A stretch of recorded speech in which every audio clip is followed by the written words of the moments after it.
أعوذ بالله من الشيطان الرجيم بسم الله الرحمن الرحيم قل يا أيها الكافرون لا أعبد ما تعبدون۔ اے پیغمبر صلی اللہ علیہ وسلم تم کہہ دو کہ اے حق کا انکار کرنے والو، میں ان چیزوں کی عبادت نہیں کرتا جن کی تم عبادت کرتے ہو، وَلَا أَنْتُمْ عَابِدُونَ مَا أَعْبُدُ، اور تم اس کی عبادت نہیں کرتے جس کی میں عبادت کرتا ہوں، وَلَا أَنَا عَابِدٌ مَا عَبَدتُّمْ،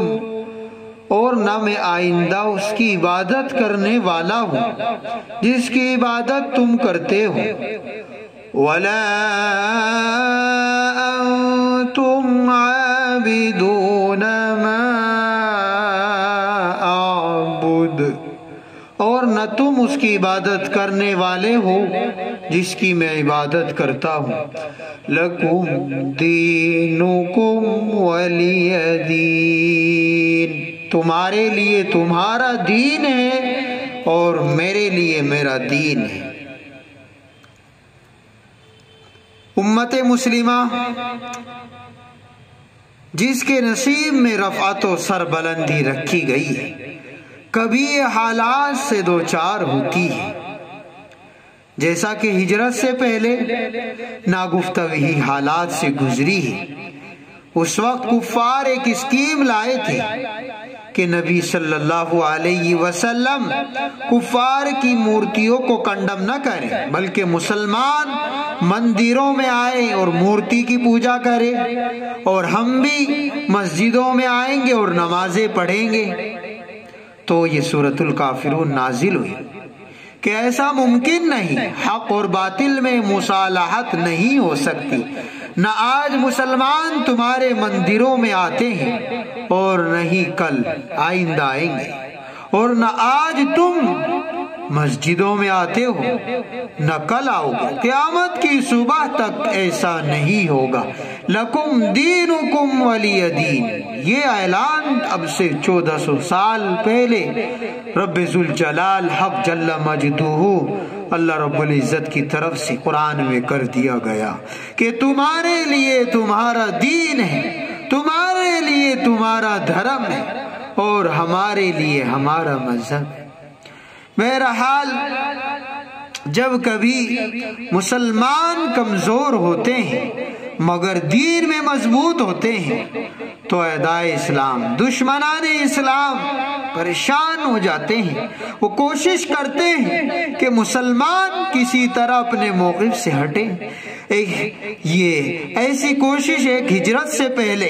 چند رؤسائے قریش نے کی تھی۔ وہ نبی کریم صلی اللہ تعالی علیہ وآلہ وسلم کی خدمت میں ایک پلان لے کر آئے کہ آؤ باہم صلح کر لے اور شانتی سے رہے،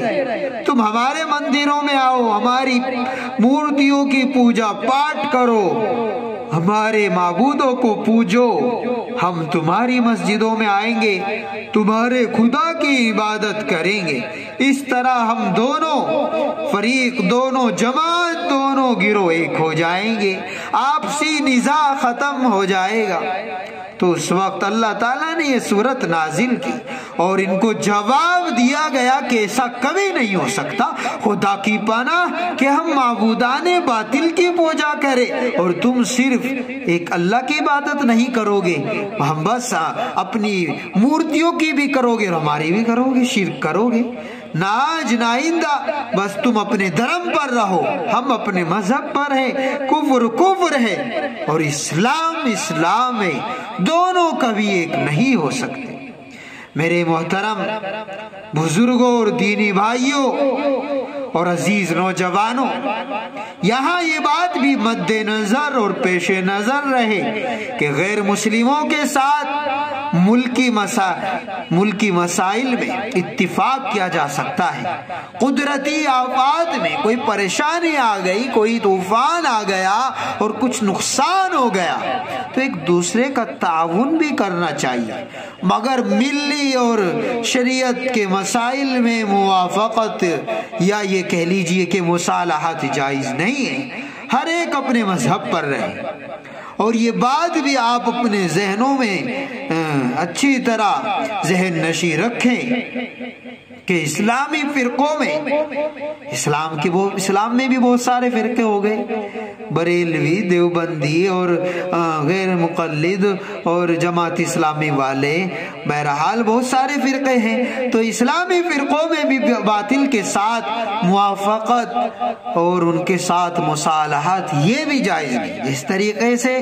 مشرک اور کافر کے ساتھ جائز نہیں یہ مصالحت اور موافقت شرعی اور دینی اور ملی مسائل میں، اسی طریقے سے اسلامی فرقوں کے ساتھ بھی یہ جائز نہیں، اور نہ خاموشی اختیار کرنا جائز ہے۔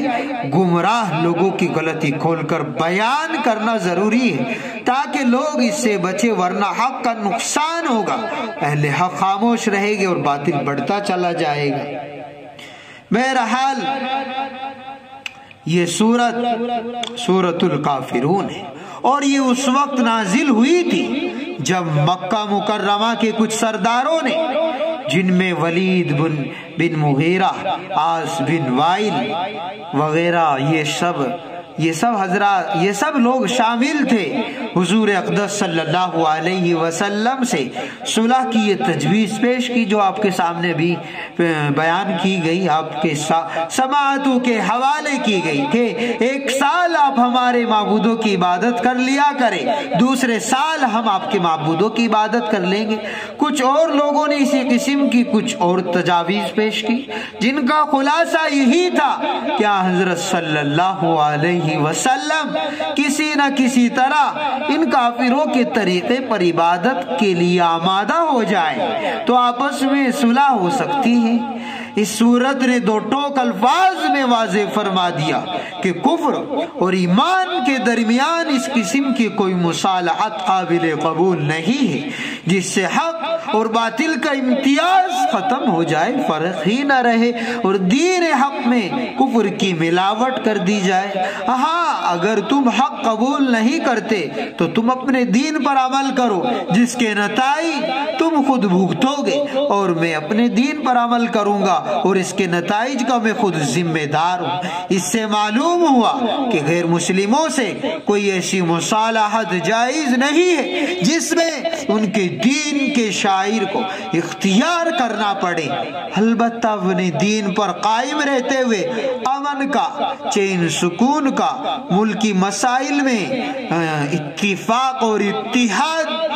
کیا جا سکتا ہے، معاہدہ ہو سکتا ہے، جیسا کہ قرآن کریم نے سورہ انفال میں بھی اس کا ذکر کیا ہے۔ بہرحال اللہ رب العزت ہمیں قرآن سے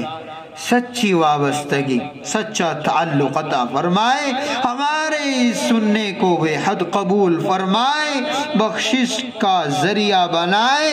اور ہمیں اس پیغام کو آگے بڑھانے کی توفیق عطا فرمائے۔